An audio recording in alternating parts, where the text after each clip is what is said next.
एक बार एक बड़े से हॉल में बहुत सारे लोग बैठे थे। वहां पर दुनिया का एक बहुत ही बड़ा स्पीकर आने वाला था और सब लोग उनकी बातें सुनने के लिए वहां पर आए थे।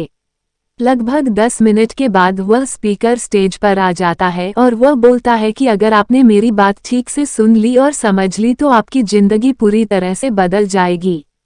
उसके बाद वह अपनी जेब से एक बिल्कुल नया चमकता हुआ 500 रुपये का नोट निकालता है और उसको ऊपर करके सबसे पूछता है कि ये नोट आप में से किसको चाहिए। ये सुनते ही सब लोग अपने अपने हाथ ऊपर कर देते हैं। वह स्पीकर बोलता है कि ये नोट मैं आप में से किसी एक को दूंगा, लेकिन इसके लिए आपको थोड़ा वेट करना होगा। अब वो स्पीकर उस नोट को अपनी मुट्ठी में बंद कर लेता है और थोड़ी देर तक उसको मसलता है। अब उस नए नोट में सल पड़ जाते हैं और वह थोड़ा पुराना सा दिखने लगता है और वह एक किनारे से थोड़ा फट भी जाता है। इसके बाद वह फिर उस नोट को ऊपर करके पूछता है, अब ये 500 का नोट किसको चाहिए। इस बार भी सभी लोग अपने हाथ ऊपर कर देते हैं।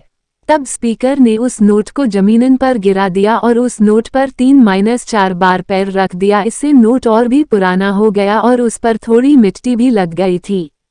फिर उन्होंने उस नोट को ऊपर किया और पूछा कि अब बताओ, अब इस नोट को आप में से कौन लेना चाहता है। और इस बार फिर सबके सबने अपने हाथ ऊपर कर दिए।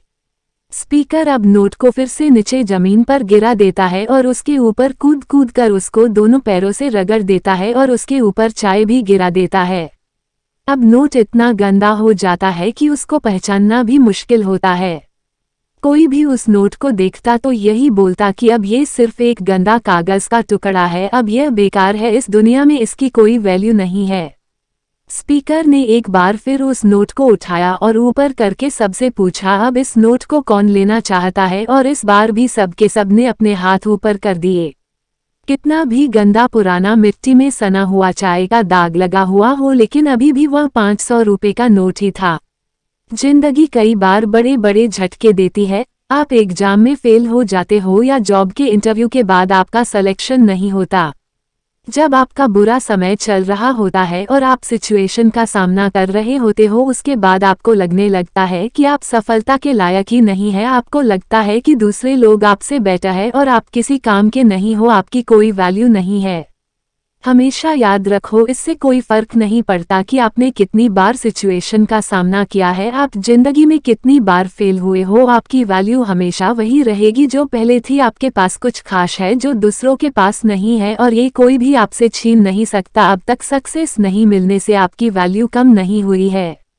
आप अभी भी अपने बारे में कितना भी लो फील कर रहे हो, उससे कोई फर्क नहीं पड़ता। जो लोग आपको अच्छे से समझते हैं वो लोग आपके वैल्यू को उतना ही मानेंगे जितना पहले मानते थे। तो अपनी वैल्यू को समझो और कुछ बड़ा करके दिखाओ।